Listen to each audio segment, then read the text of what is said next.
ഇപ്പോഴത്തെ ഇസ്രയേലിൻ്റെ അവിടെ ഗാസയിലെ പുഷ് എന്ന് പറഞ്ഞാൽ ഹമാസിനെ മുഴുവനായിട്ട് എലിമിനേറ്റ് ചെയ്യുക എന്നുള്ളതാണ്. അപ്പോൾ അവരുടെ ലീഡർഷിപ്പ് ഖത്തറിലുണ്ടായിരുന്നു എന്ന ഒരു ഇൻ്റലിജൻസിൻ്റെ കാര്യത്തോടെയാണ് ഇത് ആക്രമിച്ചതെന്ന് തോന്നുന്നു. പക്ഷേ ഖത്തറിൽ അവിടെ പോകുന്നത് യുദ്ധം ചെയ്യാനല്ലല്ലോ. ഹമാസ് അവിടെ പോയത് സമാധാനം സ്ഥാപിക്കാനാണ്. ഖത്തർ ഒരു വളരെ വ്യത്യസ്തമായ രാജ്യമാണ്, വളരെ ധനശക്തിയുള്ള രാജ്യം. അതുപോലെ അവർ ചിലപ്പോഴൊക്കെ ടെററിസത്തിനെ സഹായിക്കുന്ന രാജ്യമായി പലരും കാണിക്കുന്നുണ്ടെങ്കിലും യഥാർത്ഥത്തിൽ അവർ സമാധാനത്തിന് വേണ്ടി തന്നെയാണ് ശ്രമിച്ചിരുന്നത്. അവരും ഈജിപ്തുമാണ് ഇക്കാര്യത്തിൽ വളരെ ആക്റ്റീവായിട്ട് പ്രവർത്തിച്ചിരുന്നത്. അപ്പോൾ അതുകൊണ്ട് ആ സമാധാന ചർച്ചകൾ നടത്തുന്ന ഒരു രാജ്യത്ത് ആൻറ്റി ടെററിസ്റ്റാണ് ആക്ടിവിറ്റി എന്ന് പറയാമെങ്കിൽ പോലും അവിടെ ഒരു ആക്രമണം നടത്തി അത് ഉള്ളിൽ പോയി ഒരു ലൊക്കേഷൻ കണ്ടുപിടിച്ച് അത് ആക്രമിച്ചു. പക്ഷേ അവിടെ നിന്ന് കേൾക്കുന്നത് ഹമാസ് പറയുന്നത് അവിടെ അവരുടെ നേതൃത്വത്തിലുള്ള ആരുകളും ഉണ്ടായിരുന്നില്ല, അവിടെ ഉണ്ടായിരുന്നത് സാധാരണ ജോലിക്കാരായിരുന്നു എന്ന്. അപ്പോൾ ജോലിക്കാരായതൊരു പ്രത്യേകതയാണ്.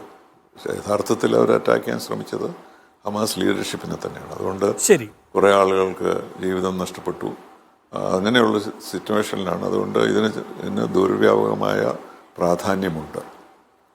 ശരി, ശ്രീ സജി മാർക്കോസ്, ഇവിടെ ഇപ്പോൾ ഇസ്രായേലിൻ്റെ അവകാശവാദവും ഈ പറയുന്ന ഖത്തറിനെ അല്ല ആക്രമിച്ചിരിക്കുന്നത്.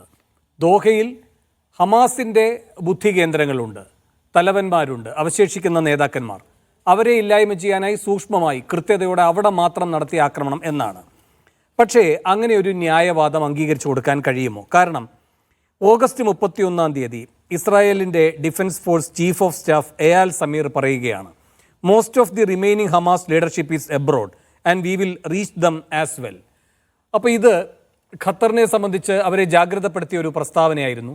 അതിൻ്റെ ഭാഗമായി വാഷിങ്ടണുമായും അതുപോലെ തന്നെ ടെല്ലവീവുമായും ആശയവിനിമയം നടത്തി. അങ്ങനെ ഖത്തറിൻ്റെ മണ്ണിൽ ഇത്തരമൊരു ആക്രമണം ഉണ്ടാകില്ല എന്ന ഉറപ്പും കിട്ടുകയുണ്ടായി.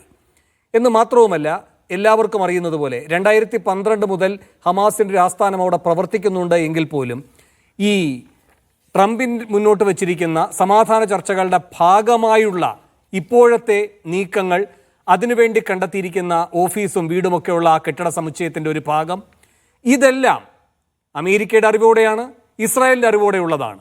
അപ്പോൾ ഇത്രയും ഘടകങ്ങൾ നിലനിൽക്കെ പിന്നെ ഹമാസിൻ്റെ ബാക്കിയുള്ള നേതാക്കന്മാരെ മാത്രം കേന്ദ്രീകരിച്ച് ഖത്തറിൻ്റെ പരമാധികാരത്തെ ബാധിക്കുന്ന ഒന്നല്ലാത്ത ആക്രമണം നടത്തിയിരിക്കുന്നു ഇസ്രായേൽ എന്ന വാദം വില പോകുമോ?